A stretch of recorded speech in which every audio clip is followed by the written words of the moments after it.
Good morning, everybody. Welcome to another episode of Drop in the Gloves. Thanks for joining us here. A nice Monday, Tim. It's already February's almost over. Where does the time go? What hat you got on this morning? It's a new one. Yeah, this is from Waggle Golf. Just came in over the weekend. It's a little boxy, but it like, you break it in a little bit, so it's a little bit more round. I like it though.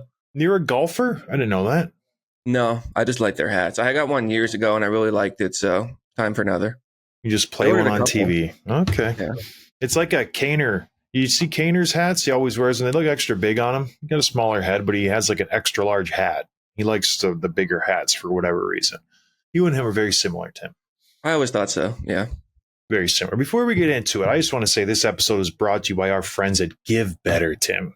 It's going swimmingly. You only have 3 more days left in February to go to givebettor.app/DTG to cash in your $100 chance of free money. We're getting inundated with messages daily. People saying, I can't believe it was real. I can't believe you guys are actually giving away $100. Like, this is, I didn't know. It's nice to see, but there are some of you who still aren't doing it. You're not believing the hype, so go give it a chance. You got 3 days to win $100. You can buy Tim and I something. Go buy some merch from our merch store. It's super easy. What? Already. He's like, hey, I used the money to buy a hoodie. So I'm like, great.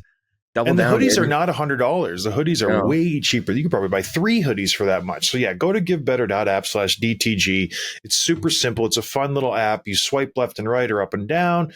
They make it really user-friendly, and then at the end of the day, you win $100 if you get 5 right. Only for the next 3 days. After that, you're just into traditional sports gambling, but it's super fun. It's a fantasy-based thing, and then we're going to get into the well, you've lost, but then you give some to charity. So it's a win-win all around, but for this first little foray, they're making it super incentivizing for you guys to go out and win some free money. So check it out. Go to givebettor.app/DTG. You have 3 days left. That's it. I think you have to give them your cell phone number, and that's it. There's no other strings attached. So no credit card you have to put down or anything. It's just a fun game to win some free money. And it helps us out too. So go give them a chance, give them a call, give them a download, and you'll be pleasantly surprised. All right, moving on. I was in Chicago last night, Tim. My first time back in a while. I've been doing the Hawks cast, this and that, but I was on the main show, and it was a big game. Lots of layers to this. Alex DeBrincat back in Chicago. Patrick Kane back in Chicago for the first time since being traded to the Rangers last year. Huge deal. Everything trumping that was Chris Chelios was getting his jersey retired for the Chicago Blackhawks. He played there 9 seasons only. Holds all kinds of records, most PIMs all time in Chicago, top 10 of points and this and that, blah, blah, blah. The guy's loved. I didn't know he was born in Chicago. Born, raised, won multiple championships there with minor league hockey and high school hockey and this and that. So they love him in Chicago. He lives there currently with his family. Guy's got like 5 houses all over the world, but he has 1 in Chicago. So that was a big deal, the big jersey retirement. What made it so different from other jersey retirements, Tim? Chris Chelios is a celebrity. He's not just in the hockey sphere. You think of celebrities, you go, okay, it's going to be a hockey thing. There's going to be a lot of hockey players there. It's going to be really fun, mostly from the Hawks. No, this extended out to the celebrity stratosphere. They had a dinner the night before that I didn't get the invite for because I don't know Chris Chelios from, you. I know him a little bit, but not much. I work with his daughter, Kaylee, so we have been sort of building this friendship. I guess the dinner was bonkers. There was celebrities everywhere. And then it followed into the next night when he had his jersey retired. They had a 3:00 ceremony. The Hawks did it first class. I sent you a picture, I think, Tim, of what was going on. But it was legit. He'd get up there. He spoke for like 30 minutes, 40 minutes. And then it was after the game. Or during the game was fun, too, because they started showing who was there. And I was trying to write everybody down who was there, but it was a lot because every commercial break they would show someone on the Jumbotron. It's like, holy cow, he's here. Where is he at? So let me catch my breath. It was Wayne Gretzky. It was Mark Messier, Dennis Rodman, Eddie Vedder from Pearl Jam, Duncan Keith. There was Seabrook, Hossa Sharp, John McEnroe, tennis player, Gary Suter, all former Hawks, Belfour, Savard, Jeremy Roenick, Tony Amonte, Ty Domi, Sidney Crawford. Supermodel, the doctor from the Scrubs show, the older guy, he would always go, no, no, no, no. That guy, I really like that guy. Super funny. Yzerman, Theo Epstein from the Cubs GM, Brian McCabe, Keith Carney, and then a bunch of other people. I was just, there was too many to write down. Like Ray Ferraro was there and all these other. So that was cool during the game. They do the big ceremony. Sidney Crawford does the shoot a puck at center ice. She nails it. It was just, that was a cool moment because she is one of those people who everybody knows her. You know what I mean? She's just almost like a Mike Tyson or a Michael Jordan type, where she just is known throughout the world. She was in the era of just supermodels. Maybe a little bit older than you. Did you know her, Tim? I knew the name, but no, she was before my time when she was doing her thing and when she was that celebrity figure. I had a poster of her on my wall. No kidding. I don't know where I got it or how I got it, but I had her poster on my wall. And so when I found out she was there, I was like, I have to meet her. Like, I have to. And then she's shooting and she buries it. Nobody else come close to getting it in the hole. And I was like, this is so cool. So you fast forward, we'll get back to the game because it was a very exciting game. There's a lot of layers there too with Kaner and everybody. I will say this about Chelios' speech. So it was kind of neat. He almost passed the torch to Kaner because Kane's sitting on the bench. And he goes, Kaner, I went from Chicago to Detroit. The jersey looks a little weird, but you'll get used to it. The next time you'll be here, your jersey will be being raised to the rafters. And everybody started thinking, yeah, it probably will. Like, it's kind of neat that he was there. Kane was there watching him from the bench. And then there's Duncan Keith up in the press box who probably will have his jersey retired in the next 2 or 3 years. So there's a lot of people there, Tim. It was pretty fun. But today they're telling their friends and family, hey, you know who was there last night? John Scott. John Scott was in the building. They're definitely not. They're definitely not saying that. But the after party was where it was all at. So I had to do the post game for the Hawks. So we're rushing through this, me and Pat Boyle. Then Pat's like, I got to do this Hawks podcast. I'm like, damn it. He's like, you want to do it with me? I'm like, I don't, but I will. And so we did that. That took another 10 minutes. So we're an hour behind everybody at this point. So we go down to the party, and it's VIP. You have to have a password, and you have to have a wristband, neither of which Pat and I have. So we're sitting at this door trying to get into this party, and he took over the whole atrium of the United Center. It's just this huge enclosed entrance where the Michael Jordan statue is. It's massive. So they took over that whole area. We're trying to get in. There's fans talking to me, trying to get pictures. The security's trying to get all the fans out of the arena so they don't have to deal with them anymore. So finally we get a hold of Kaylee Chelios. She gets us through the doors, and we walk in, and it's just like, Ma. It was so bizarre to see all of these Hall of Famers just hanging out, like just shooting the breeze. It was so incredibly weird. And so I turn one way, there's Mark Messier. I turn one way, there's Ray Ferraro. I turn somewhere else, there's Jeremy Roenick. I turn around this way, there's Ty Domi. It was incredible. And then I didn't know if my teammates were there, my old guys. And I come around the corner, and there's Duncan Keith. And he's always like very standoffish. I'm like, hey, Dunks, how's it going? And then I go and talk to Marian Hossa. So it was so surreal to be in that environment. And I was telling Tim a funny story before we came on. Steve Yzerman is there because obviously he played for Detroit and played against Chelios. I think he played with Chelios, won 2 cups with them.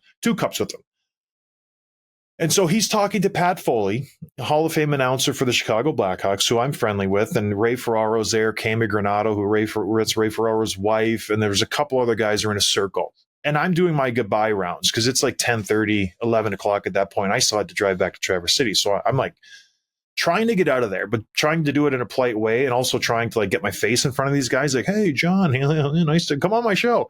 I'm a big simp. And so I'm shaking everybody's hands, and Yzerman turns around and doesn't want to shake my hand. I don't know if he did on purpose, but I think he did, because he did the same thing to me in the press box when I was going to do the post-game show.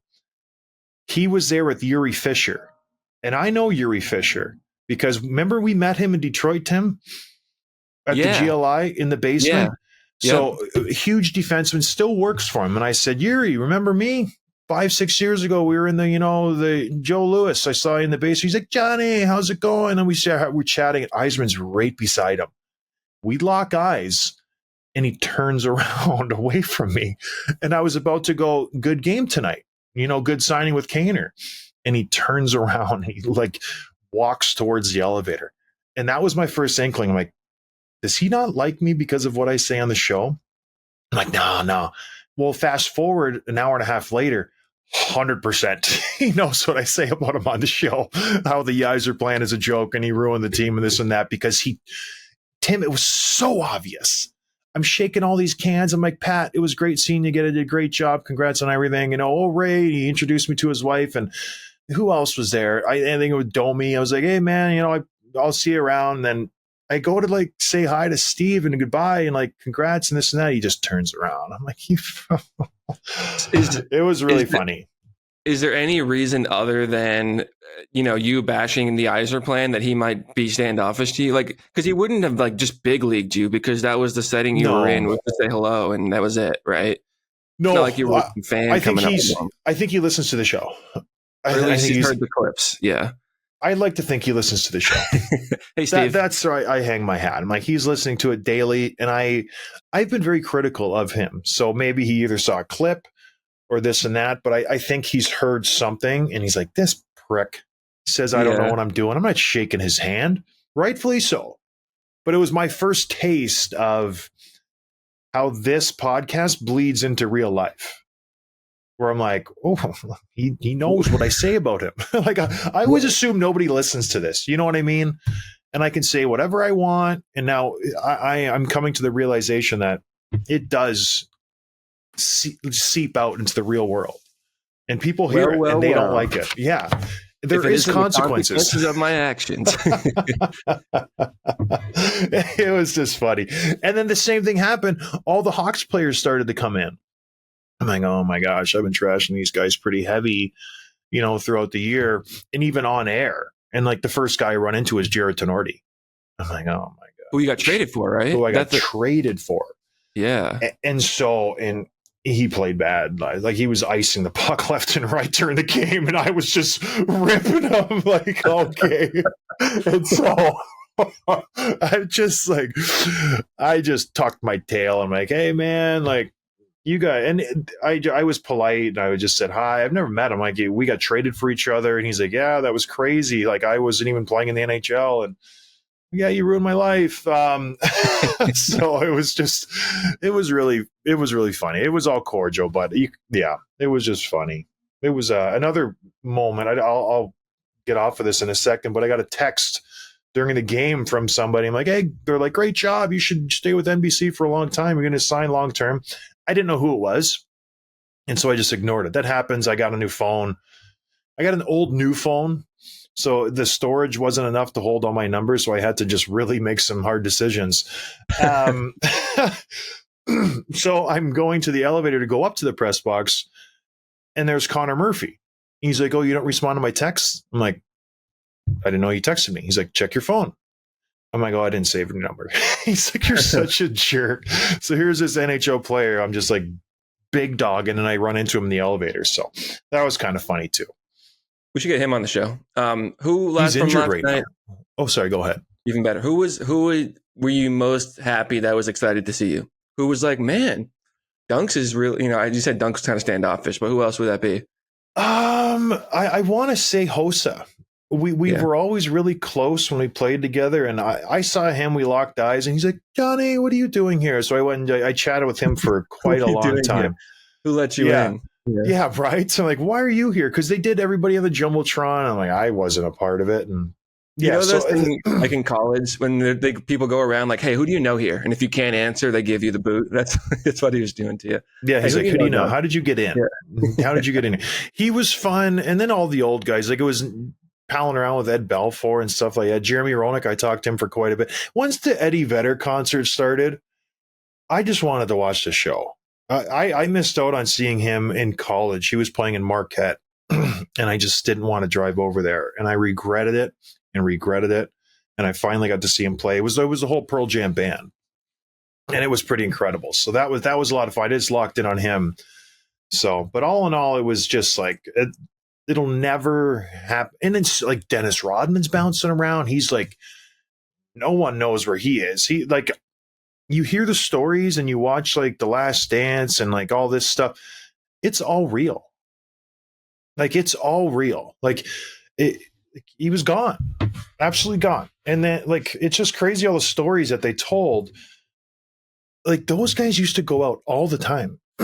All the time. And then what they would do is they would go to the rink, they would put a bicycle in the sauna and just bag themselves to sweat it out. And it's just crazy to hear these Hall of Famers just nonchalantly talking to 20,000 fans in the United Center going, oh man, we used to like one playoff game, we went out and we just got bombed. And, you know, we had to sweat it out the night before, but Chelly came out and played fantastic that night and we beat this team in the playoffs. I'm like, are you guys crazy? Like, it was a different world.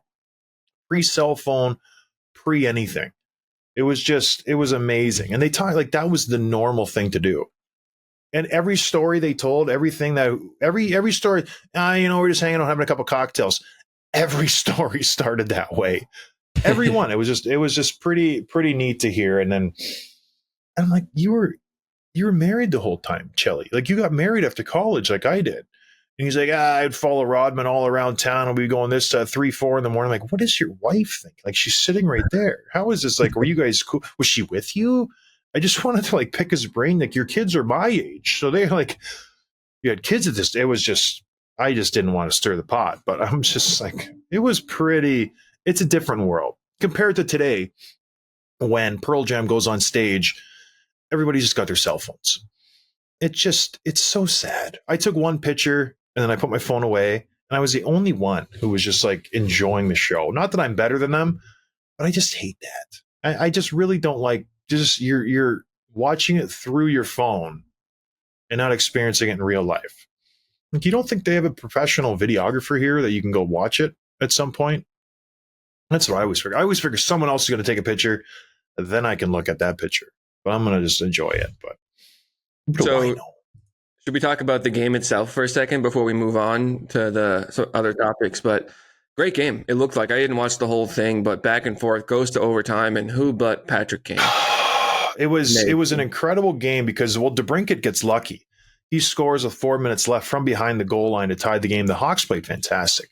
I think that the Red Wings were a second game of a back-to-back. They were coming in, and it was an emotional night. All the ceremonies, they did that. They did a big Kaner montage on the Jumbotron. He was getting a little choked up. He said it after the game. He didn't really find his game until midway through the second because the first he was out of it. He said it was just a weird game. But yeah, you fast forward to overtime. Detroit might have the best overtime team to put together two solid lines of overtime players. Like what? Maybe Edmonton because the speed factor, but what better threesome could there be than Kane, Larkin, and DeBrincat? That's pretty legit. I know there's other good ones like Colorado can throw one together, and so can the Oilers, and the Rangers have a pretty good unit. Yeah. Toronto could probably match them, but those guys got out there. I'm like, just the puck control, because that's all that is in overtime, getting that puck and controlling it. Chicago had a tough break. Bedard gets it. He breaks his stick. The guy broke 3 sticks last night. Anyways, Kaner, he was the second shift to get on the ice. Bedard was the first. He was out there for 2.5 minutes. So Chicago goes down. They have a grade A chance. They miss it. They're so tired they can't even get up the ice. Kaner has a breakaway from the red line. He has time to look behind him and to just relax. He's like, I got lots of time. And when you give him that much time, we've seen what he does in a shootout when he has kind of a time restraint where you have to keep the puck moving forward. He could have stopped and just relaxed for a little. It was a lot of room, and he goes in and roofs it upstairs. He pushes away the D-man who's trying to cheer for him, and he goes heartbreaker or showtime. Showtime. That's what he used.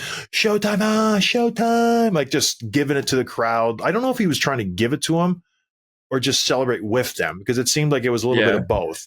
Because then after the game, he came out, he does his curtain call. He did 3 during the game, curtain calls, skated around the ice, and the fans were going nuts for him. Then after the game, he did 2, I want to say. The fans are great with him. He was just patting his heart. I love you guys. My heart's always in Chicago. It was pretty neat. It was a neat moment. I didn't watch the game. Like I said, I should have. I don't know what I was doing. But you texted me like, "Hey, do you see that overtime?" So I pulled it up on Twitter to look up, Patrick Kane, and I thought it was a shootout because he had so much room, and the camera zoomed in. You don't see it. And I'm like, wow. And then then I look up, it's overtime, not shootout. Just amazing. And it's not like that move was just so incredibly unique or fancy, but something about it just seemed very unfamiliar. Like I don't think I've seen that exact move. Oh, it's similar to the Pasternak thing where he kind of almost scoops pulls it, the top of the stick over it, and then buries it high. It's just beautiful goal and really cool night. Yeah, he's never done that. It was a strange goal, but he just waited Mrazek out. There was a point Mrazek had to go down because a 5-hole was available. Then finally Mrazek relented, and he's like, "I have to go down. Like you've been coming at me for the last like literally 12 to 15 seconds." And so you watch Seth Jones in the background. He skated for 5 strides, and then he just straight legged it from the red line all the way in. He was just waiting for Kaner to score because he was so gassed because he was out there for 2.5 minutes, and he should have scored twice. Very, very, very good chances. 3-on-3 was entertaining, but yeah, it was fitting. Kaner gets it at, in Chicago. Bedard scored. He had a goal. Then they re-looked at it, and Foligno had a tip on it. But yeah, good game all around. Very fun. But now here I am. Now, yeah, here I am. So there was some. Actually, speaking of that, there was some chatter about this next guy we're going to talk to, Connor Murphy, the guy I talked about earlier, defenseman for the Hawks. I get into the elevator with him, and he goes, "Did you see the Rempe fight?" I'm like, Rempe. What? Rempe, whatever. Rempe. Do you see the Rempe fight? I'm like, yeah, Delorier a couple nights ago. He's like, no, check out the Olivier fight right now. Like he got worked. And so right away I go and find, the fight. I was blown away, shocked that these types of fight are happening in the NHL today.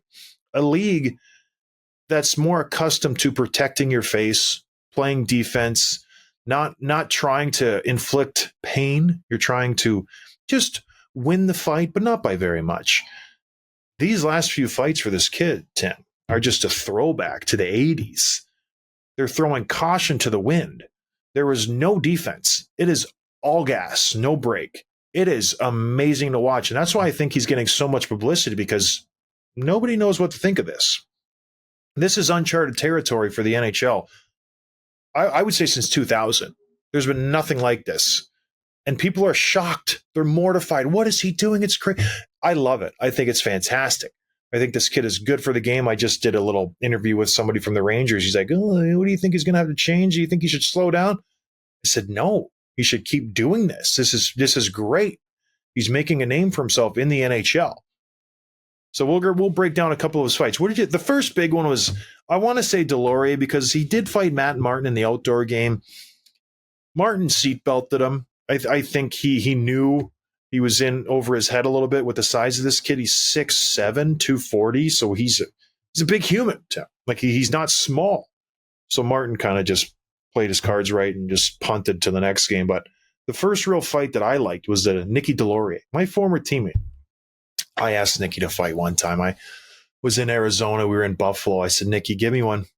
Got to give me one. He's like, nah, not doing it. Guy's got long arms. If you look at him and he's standing straight, his arms, I think, touch the outside of his kneecaps. That's how long they are. Like he's a knuckle dragger. He's got a reach on him for days. But he fought this kid. What a fight. What a fight. And Nicky's a throwback too, where he's all gas. And I don't think anybody knew this Rempe kid had that in him because of the Matt Martin fight. And he beat up Nick Delorier. He worked him pretty good. He didn't knock him out.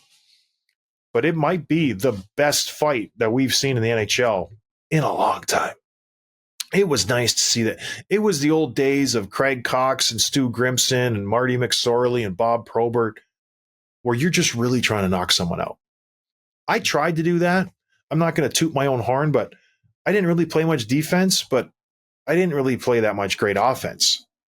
This was a fun fight to watch. And it was a fun fight because Rempe doesn't know how to play defense. He's a terrible fighter. When you break it down, he's a bad fighter. Like he has a lot to work on. He has a lot that he needs to improve upon, but he's just this raw, big kid who just throws his hands around. and it's fun to watch. And he's trying to stay into the league, and he knows that's what he needs to do to stay into the league. So he's got the passion, he's got the motivation. He just needs to work on some things. What did you think, Tim? You were probably just scared of all the violence. I was watching, covering my eyes. No, it was great. It was a lot of fun to watch, and I'm trying to think of like another time, because it's almost like the mania is crazy right now around this guy. Like every night he plays, he's making headlines either for the fights, for the goal, the hits that he's throwing. It reminds me of when Lucic came up, like and making headlines for something other than like hockey skill, just by the fights and the hits and all like that, the toughness stuff. Is just there's no one in the league doing it right now, and I wonder how sustainable it is. So let's talk about the next fight, which was Sunday night. So he fights Delorier on Saturday night, which is arguably the toughest guy in the league, but certainly top 3-5. And then Olivier on Sunday, which is another guy who's on the top of that list. And this time, Rempe gets his lunch fed to him, right? Yes. And Olivier, he said after the game, he did do a little research. So he knew what to expect. And fighters do this. I did this. So he knew what Rempe was going to do. And you could tell early on, Rempe, just a bad strategy. And this is what I mean. He needs to tweak his fighting style because he has all the assets in the world. I can relate to him. We're tall guys. We have a long reach. You watch that fight and you watch where he grabs onto Olivier. He's grabbing onto Olivier's outside shoulder behind his shoulder pad. So he's almost bringing Olivier in closer to him for some reason. When you're 6'7", you want to grab him by the neck right here, and you want to drive your fist up into his neck so he can't breathe and it's uncomfortable for him. That's what I would try to do. I wasn't the big Jersey jab, punch it in the head. I hated that. I would grab it and I would push it on the guy's neck, and it would make it uncomfortable for him. So he'd have to swivel off. Sometimes it doesn't work because you're pulling away a lot of the times, but I would just try to do that. Rempe grabs him out here. That allowed Olivier, I don't know if you're watching on YouTube, it allowed Olivier to punch through. So he's got him on the back of his shoulder. It's hard to grab yourself. You know what I mean? I can't really do it justice.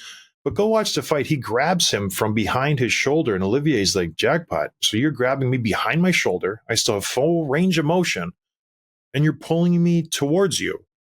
Yes, please. Can I have another?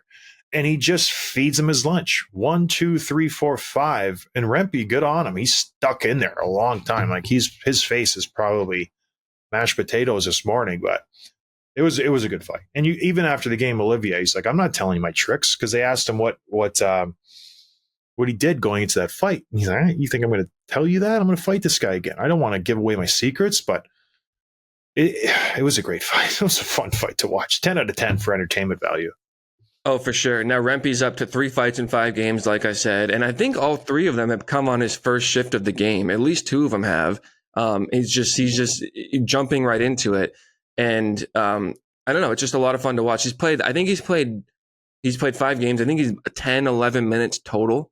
Like, he's not getting a lot of ice time, but he's up to over 30 PIMs. It's just crazy what he's doing. But that actually brings up the question. I saw this, everyone's talking about the Delorier fight and the Olivier fight.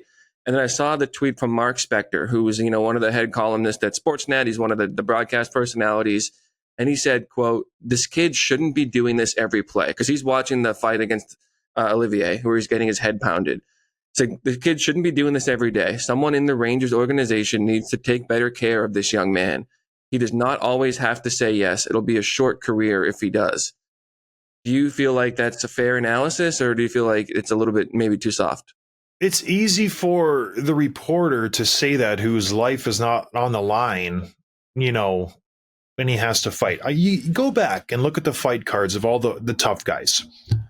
Every year, 25, 26, 28, 30, 40. That's not uncommon for those guys to fight every other game.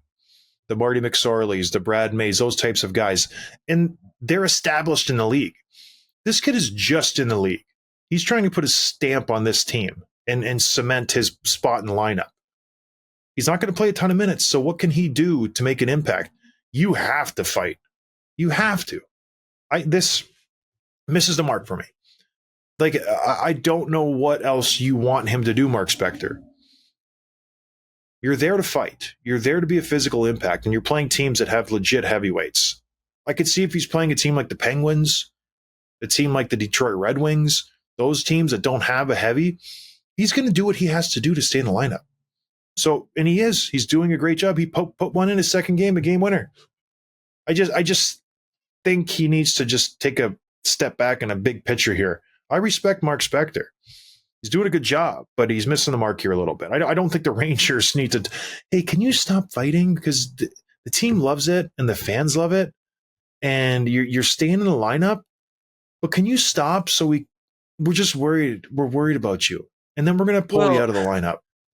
Isn't there a middle ground, though, where they can say, hey, listen, you've done everything we've asked of you and more. Like, let's just slow down a little bit, focus just a little bit more on hockey, work on the skills, like you said, that he needs to build because he's getting punched in the head, 2-3 days a week now. And those guys you mentioned that have been doing it 40 times a year in the 80s and 90s, like that whole generation, not all of them, obviously, but that's like the guys who have CTE issues, drug abuse, mental health issues, like all the stuff that comes with that. And so I think that's what Spector's referring to is like, there's a way to establish yourself, which you've done, or at least have started to, without getting punched in the head every other night. And you don't have to always fight in order to be useful in the league, right? What way would that be?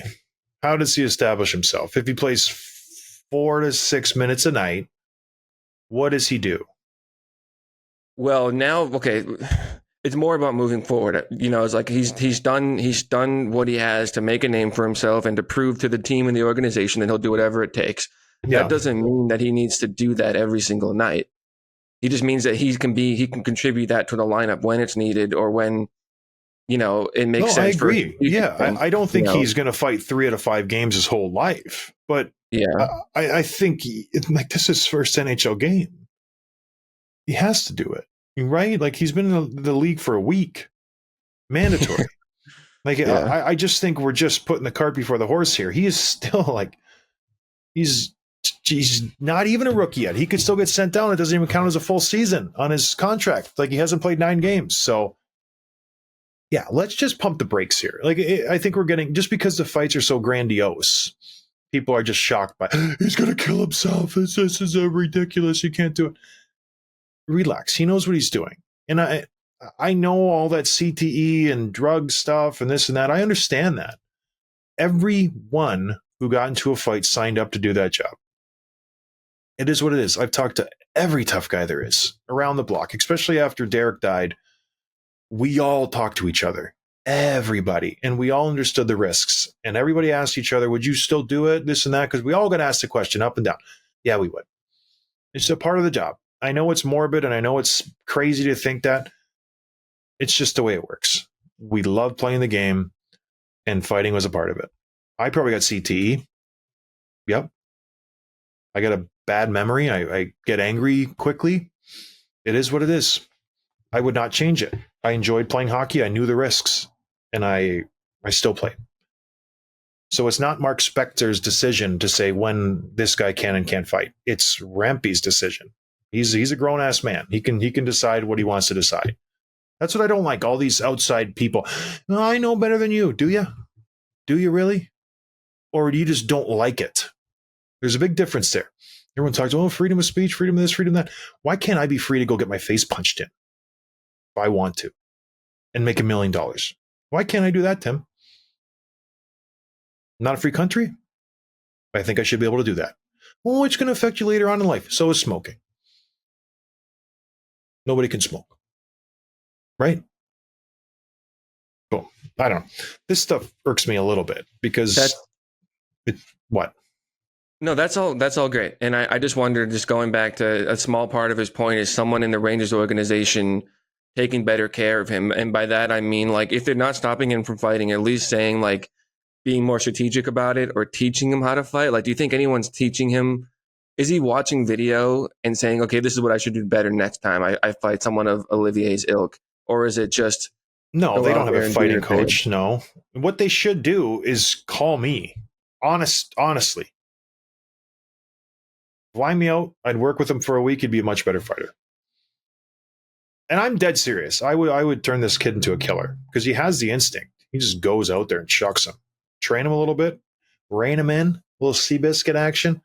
Slow down, big fella. We can work with you because he has that aggressive nature. He could be a really, really tough kid, but he will get his face caved in if he keeps fighting this way. You have to learn to just, sometimes you got to play a little defense. And it's not playing defense, just a different grip. So he's making it exciting, Tim, though. That's it. See, he puts a stamp on it. People are talking about it, even though he lost. It's a good thing for the kid. And then Columbus wins the game too. What a fight by Olivier. Gosh, fired that team up right there. The Rangers are on a 10-game winning streak. Then he beats up Rempe. They win the game 4-2. Fighting doesn't matter. Yeah, right. Losers. All right, Tim. I got Wendy's last night, Tim, driving home. Did you? Yeah. I drove out of my way to get Wendy's. And I ordered and I said, "You guys are sponsors of my show?" She's like, "Get the hell out of here. I don't know who you are. Beat it." I'm like, I pulled up my podcast and I said, "Look, it's here, Wendy's." She's like, "No." It's me, John Scott. Yeah. And then I ordered and I get like 20 feet in front of me and I go, "You didn't give me all my sandwiches." Because I ordered 3 sandwiches and a fry. It was a long drive. I got a spicy chicken, and then I got a Dave's double, and then I got a double baconator. It was a long drive. And I'm like, there's only 2 sandwiches in here. And I backed it up. I'm like, "Sweetie, shortchanged me here." And she goes, "Oh, I'm sorry. Sorry about that." So anyways, let's do a Wendy's ad read, Tim. Yeah. So as you guys know, Wendy's is letting you win real food with your fantasy teams this year and daily face-off. For those of you who smoke the competition, Wendy's is rewarding you with weekly prizes that will have you winning despite your lack of team building skills. Download the Wendy's app and score yourself 150 bonus reward points on your first order and grab a sweet victory from the mouth-watering jaws of defeat along with some fresh, never frozen beef. Sign up to play Daily Face-Off to win weekly prizes like the spicy chicken sandwich from Wendy's and the Wendy's app. I just bought that. It was spicy. I took 2 bites and I was choking a little bit. I had to drink my Sprite. Cool me down a little bit. It was good though. The last 3 quarters was fantastic. Wendy's is the best. Right. I drove out of my way to go to it. Like I passed by Burger King, passed by McDonald's, Wendy's. Delicious. All right, Tim, let's get to some quick hits here. What are we talking about today? Our quick hits, as always, are brought to you by DoorDash. Order 25% off and 0 delivery fees on your first order. Use promo code NATION25, valid in Canada. The Bruins blew a lead the other night against Vancouver. I saw that. They were up 2-0? Yeah, it was 2-0 going into the third. The Bruins have gone now 8 straight games without a regulation win for the first time since 2010. It's not good. It's not good. Everyone's talking about Grzelcyk and Forbert and DeBrusk and Allmark and what they're going to do and should they even be buyers at the trade deadline. And I don't want to, panic or anything like that. They're still well within reach of winning the division, but people are freaking out just a little bit. I'm telling you, they're going to be in a wild card spot. When the playoffs begin, they will be a wild card team. No, they won't. You don't think so? Okay. No. Okay. So I was going back through our messages the other day. I was going through some players that we've been talking to, and I totally forgot. Clayton Keller said over the summer he would come on our show. And he said, he's like, "Yeah, I just can't do it right now. We're about to start camp. Like, follow up with me later in the season," which I was going to do. We slow played him. The long con. But then he got hurt last night. He left the game with the Jets, upper body injury. Could be a little bit of a serious injury. So we're waiting for the report on that. Meanwhile, the Coyotes lost their 12th straight. Brutal.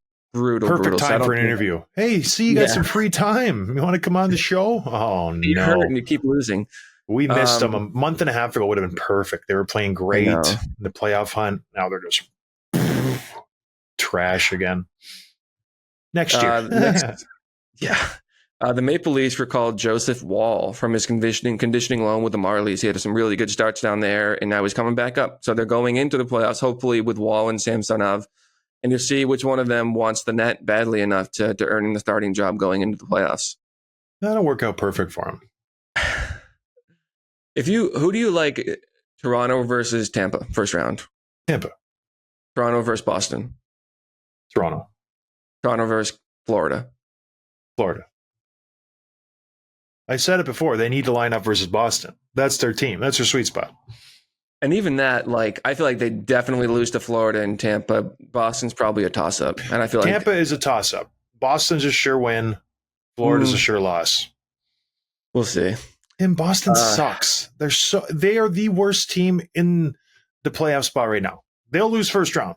Guaranteed. Heard it here first. Well, Let's talk after the trade deadline. Okay, but let's do it. Oh, they got a lot of pieces to trade. Oh, they're going to make some noise. I just want to be clear about them being first in their division. Just want to make sure that you know that. Oh, I know very well. That's why my predictions are so bold. Don't you see? They got 81 points. I know that.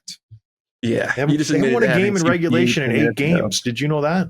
8 games, they haven't won a game in regulation. All right, the trade deadline is Friday. This is very exciting. We're going to do a show this week. A week from Friday. Yeah. A week from Friday. Oh, it is? Yeah, so we got a long time. We're not going to do a show about the trade deadline. March 8th. March 8th, we'll do one. All right, everybody.